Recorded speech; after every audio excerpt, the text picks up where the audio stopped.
kita geser ke Tuban yuk. Di sini ada makanan khas yang bisa bikin keringetan tuh. Ini dia fams, kare rajungan.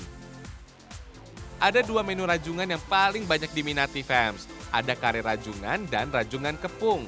Rasanya sama-sama enak dan pedas. Kita cobain rajungan kepung dulu ya fams. Lihat tuh fams, porsinya banyak banget. Nama kepung dalam sajian ini karena rajungan dikepung dengan seafood lain. Misalnya kerang simping dan cumi. Kalau kuah yang dipakai adalah kuah kare khas Tuban, fams. Rasanya pedas dan kuat rempahnya. Yang jelas bisa bikin keringetan deh kalau menyantapnya. Fams, satu porsi rajungan kepung bisa dimakan 3-4 orang. Tapi kalau mau makan sendirian, monggo aja sih. Asal kuat pedas dan dihabisin semuanya. Kalau enggak, bisa mubazir tuh. Hehehe. Oh iya fams, rasa pedas penambahan bumbu rempah pada hidangan ini bukan tanpa sebab. Rempah dipercaya bisa menghangatkan tubuh biar nggak gampang sakit dan masuk angin. Maklum, sebagian besar masyarakat Tuban berprofesi sebagai nelayan. Nggak cuma itu fams, bumbu rempah juga bisa meningkatkan nafsu makan dan menghilangkan bau amis pada seafood. Pantas aja, rasa rajungan kepung enak banget. Langsung kita intip pembuatan bumbu karenya yuk fams. Bahan-bahannya lumayan banyak nih. Ngomongin soal bumbu kari, ternyata makanan ini berasal dari daerah Asia Selatan, tepatnya India. Awalnya bumbu yang dipakai untuk kari jenisnya banyak sekali. Jumlahnya bisa mencapai puluhan jenis rempah. Kalau sekarang sih, jenis bumbu kari yang dipakai bisa menyesuaikan daerah masing-masing. Kalau di Tuban, rempah terpenting adalah kunyit, ketumbar, kemiri, dan cabai. Oh iya fams, nama kari diambil dari bahasa Tamil, karugi yang artinya membakar dengan minyak banyak. Masakan kari di India memang sangat berminyak dan kaya rempah. Alasan itulah yang membuat kerajaan Inggris rindu dengan masakan India. Kemudian rasa rindu terobati karena seorang chef asal Inggris berhasil membuat bumbu kari dengan campuran rempah khas India. Kemudian dipersembahkan kepada para raja di Inggris. Balik lagi ke pembuatan bumbu kari khas Tuban fams. Bumbu tinggal ditumis sampai matang dan mengeluarkan aroma harum. Tambahkan santan, bubuk kari, dan penyedap. Setelah diaduk rata, rajungan kukus siap berenang dalam kuah kari. Oh iya, proses kukus rajungan sangat dianjurkan sebelum dibuat kari. Tujuannya bisa membuat rajungan matang tanpa harus kehilangan nutrisinya. Sekilas rajungan ini emang mirip dengan kepiting ya fams, tapi rajungan memiliki tubuh lebih kecil, ramping, memiliki corak mencolok di cangkang, dan capit yang memanjang. Sama kayak kepiting, rajungan juga masuk dalam kelompok hewan krustasea alias hewan bercangkang keras. Soal harga, rajungan pastinya lebih mahal dari kepiting. Soalnya rajungan yang berasal dari laut lebih sulit dijumpai tuh. Rasanya tetap sama-sama enak kok. Selain itu, rajungan kaya protein dan rendah kolesterol. Wait fams, makannya nggak boleh berlebihan. Segala sesuatu yang berlebih emang nggak baik fams. Kalian penasaran sama aneka kepiting ini? Datang aja deh ke rumah makan rajungan paling hits di Tuban. Rajungan Dorobei ini ada di Jalan Dr. Sutomo, Desa Ronggomulyo, Kabupaten Tuban.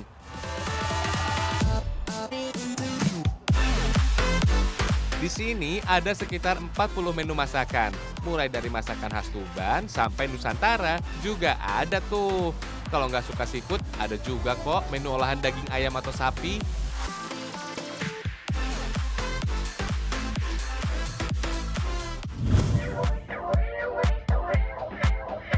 Widih, pagi-pagi begini jadi pengen makan yang segar berkuah nih. Kayak bakso seafood ini, fams. Warung bakso ini lagi hits banget di Gresik, Jawa Timur. Fams, bakso seafood ini memiliki aneka variasi. Ada bakso gurita, bakso lobster, sampai bakso kepiting. Bikin ngiler aja deh. Harga yang ditawarkan juga nggak bikin kantong bolong. Cuma Rp25.000 sampai Rp40.000 per porsi. Kalau kalian pengen nyoba, datang aja ke warung bakso seafood di Jalan Gubernur Suryo, Kabupaten Gresik. Bakso urat dan aneka seafood dengan bumbu rempah ini rasanya juara banget. Perpaduan yang pas kayak aku sama kamu gitu deh. Ahai! Fams, kuah bakso ini rasanya pedas banget loh. Cocok banget tuh disantap bagi kalian yang doyan sama pedas. Wait Fams, bagi kalian yang gak suka pedas, bisa kok pesan kuah kaldu biasa. Meski dibuat dari seafood, bakso ini gak bau amis sama sekali loh Fams. Enak deh pokoknya. Pantesan aja ya Fams, warung bakso ini diserbu pembeli. Artinya sekitar 300-400 mangkok bakso seafood ludes terjual. Laris manis. Hihihi. Fams, warung ini buka setiap hari mulai jam 11 pagi sampai jam 9 malam. Sebelum sore, bakso seafood ini biasanya udah habis terjual. Kalau kalian makan di sini saat jam makan siang, bisa-bisa bakal antri untuk mendapatkan tempat duduk tuh. Rame banget sih. Kalau nggak mau kehabisan, sebaiknya datang lebih awal ya Fams. Oh iya, warung bakso ini sudah ada sejak tahun 2018 Fams. Emang terbilang baru sih, tapi warung ini menjadi pelopor bakso seafood di Gresik. Maklum, Gresik yang letaknya di pesisir timur Pulau Jawa terkenal dengan berlimpahnya dengan hasil laut. Ide bakso seafood ini berawal dari keinginan pemiliknya yang menggabungkan makanan khas pesisir dan Nusantara. Karena sebagian besar masyarakat Indonesia suka bakso dan seafood, maka lahirlah bakso kekinian ini Fams. Awalnya pemiliknya hanya membuat bakso gurita saja. Lama-kelamaan lahir juga varian bakso lobster dan rajungan. Supaya harganya nggak terlalu mahal, seafood yang dipakai berukuran kecil. Seperti ini nih. Meskipun kecil, cita rasa khas seafoodnya masih terasa di lidah kok.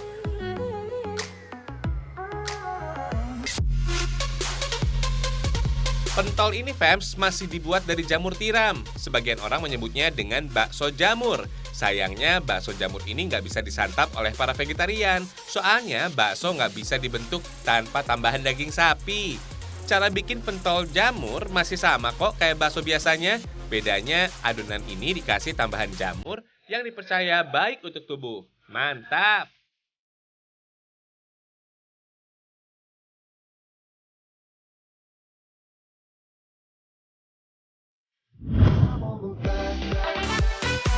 Di Gresik, menu yang satu ini dijadikan menu sarapan oleh para bangsawan zaman dulu. Masyarakat Gresik menyebutnya dengan nasi rumo. Sebenarnya sih nama ini diambil dari salah satu desa di Kecamatan Manyar, Kabupaten Gresik, Jawa Timur.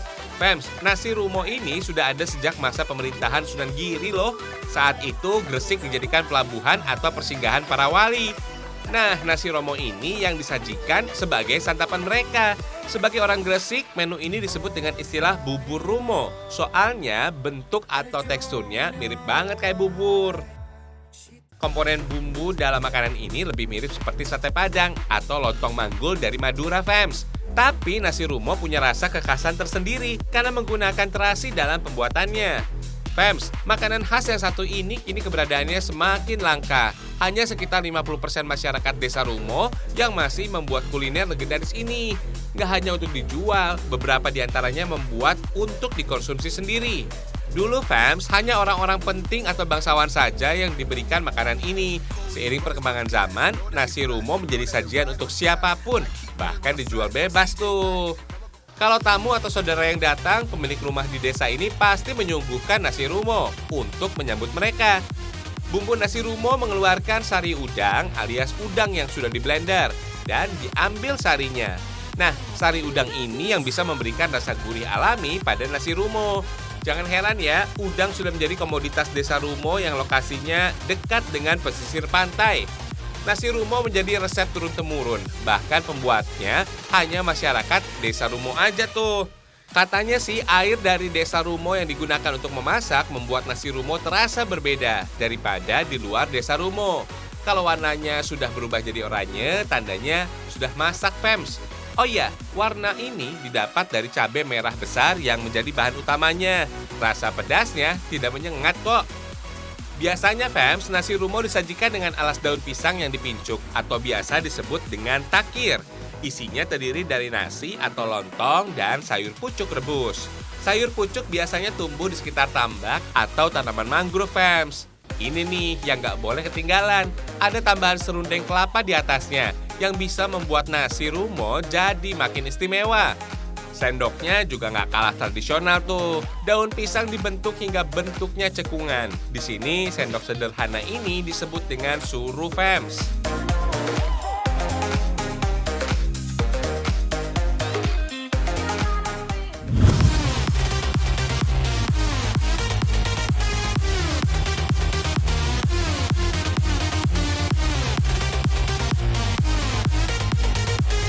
Kalian pasti nggak asing lagi dengan kuliner ini kan? Selain topping kekinian, martabak manis ini juga memakai selai buah yang nggak biasa. Namanya selai buah tin. Fams, kuliner yang mudah didapatkan di Pulau Bangka ini disebut dengan hoklopan. Tapi punya nama lain di daerah masing-masing. Kalau di Jakarta dan Bandung disebut martabak manis. Masyarakat Semarang menyebutnya dengan kue Bandung. Sedangkan di Pontianak disebut dengan apam pinang. Fams, gak jarang juga loh yang menyebutnya dengan terang bulan karena bentuknya yang bulat besar ini terlihat seperti bulan purnama. Kuliner legendaris ini memiliki topping makin kekinian, Fams. Selain permen coklat warna-warni, gak jarang yang menambahkan selai buah-buahan untuk pemanisnya. Salah satunya selai buah tin ini. Belakangan, selai buah tin juga dimanfaatkan untuk isi kue nastar, Fam. Nastar yang lazimnya diberikan isi selai dari buah nanas ini, manfaatnya juga nggak kalah ciamik, Fams. Agar nastar selai buah tin yang dihasilkan lebih menarik, diisi secukupnya aja ya. Kalau isian selai buah tin terlalu banyak, dengan kulit yang tipis, bisa-bisa bentuk nastarnya jadi ambyar. Hihihi.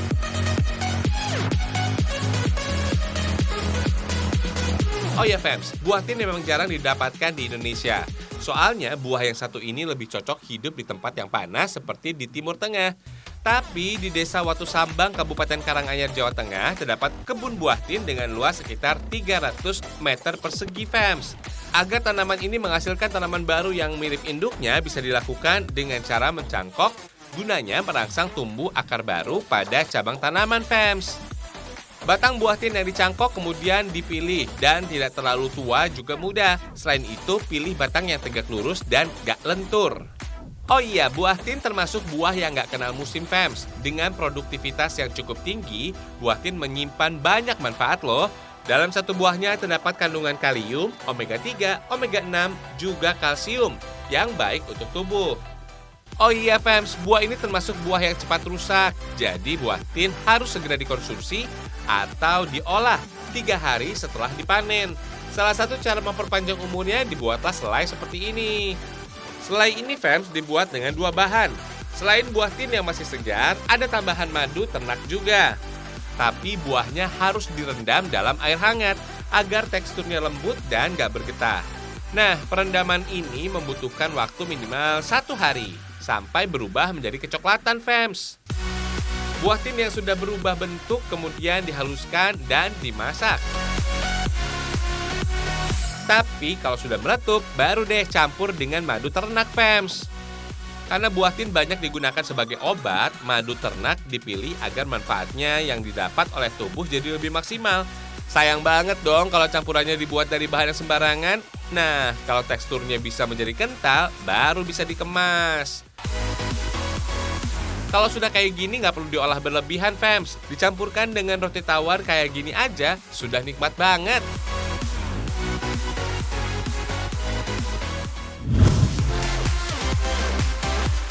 Setelah kenyang dengan kuliner buah surga, saatnya berkenalan dengan camilan yang ada di Wonosobo, Jawa Tengah.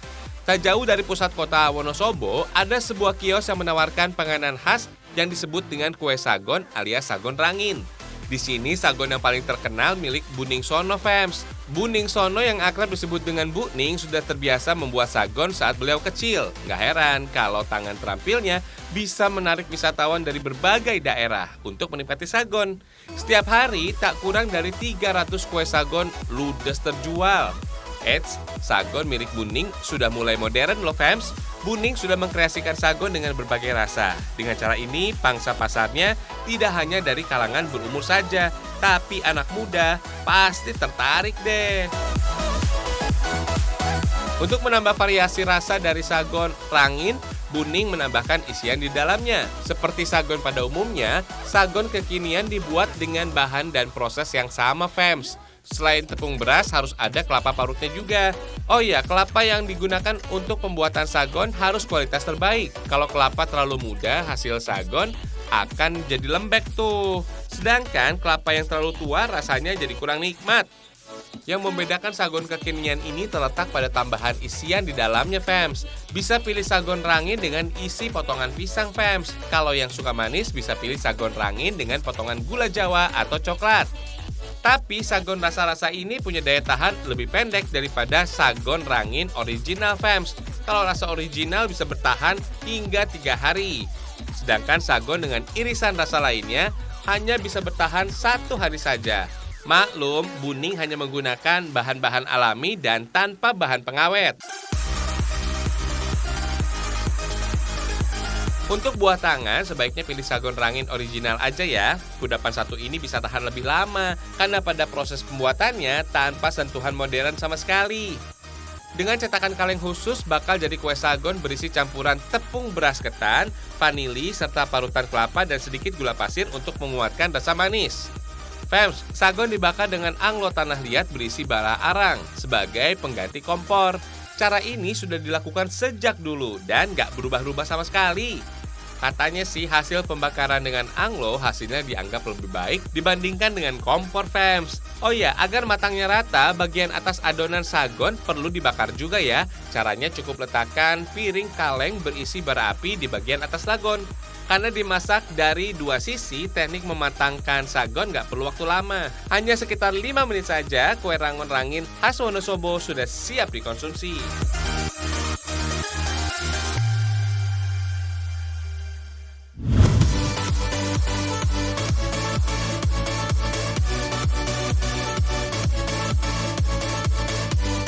Jangan sesekali sampah dipandang sebelah mata. Siapa sangka kalau kerajinan cantik ini dibuat dari kantong semen dan bisa dijual dengan harga yang gak murah, fams. Yap, kantong semen yang biasa disebut dengan Pak Semen ini bisa jadi andalan produk fashion. Bahkan bisa menjadi tas yang trendy dan fashionable, fams.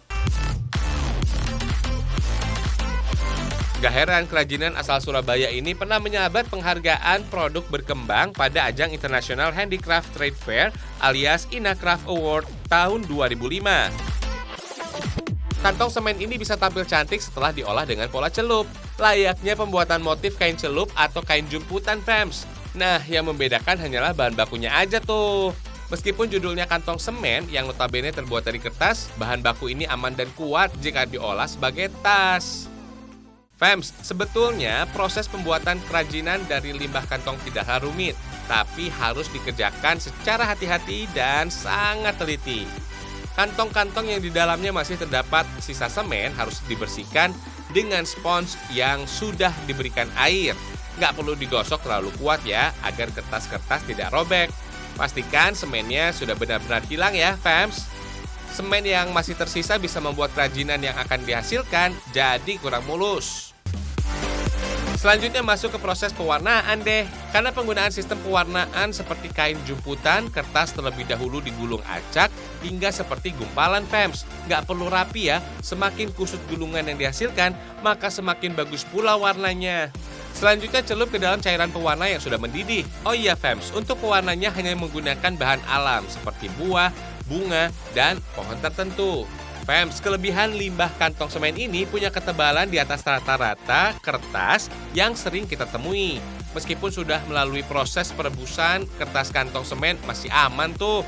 Tinggal dijemur deh. Umumnya pengeringan alami ini hanya memerlukan waktu kurang lebih 1 jam aja, fams. Oh iya, harus dipastikan benar-benar kering untuk meminimalisir ditumbuhi oleh jamur ya. Nah, kantong semen yang sudah kering kemudian diolah jadi barang-barang fashion yang diinginkan, mulai dari tas, dompet, backpack, tas laptop, dan lainnya. Jangankan kalian pikir kalau tas yang dibuat ini rentan dan mudah rusak. Untuk jadi tas yang tahan lama, pembuatannya juga harus dilapisi kain khusus yang tahan air. Gak heran kalau produk ini bisa awet dalam jangka waktu lama. Serunya lagi, produk ini nggak cuma cocok dipadukan dengan kain goni, fams. Hasil limbah ini juga disatukan dengan nama kulit hewan yang harganya selangit, fams. Dalam setahun, kerajinan yang satu ini bisa diproduksi sebanyak 700 hingga 800 unit per metal. Nggak hanya dijual ke seluruh Indonesia, limbah yang sudah tampil cantik ini juga dikirim hingga ke luar negeri, fams.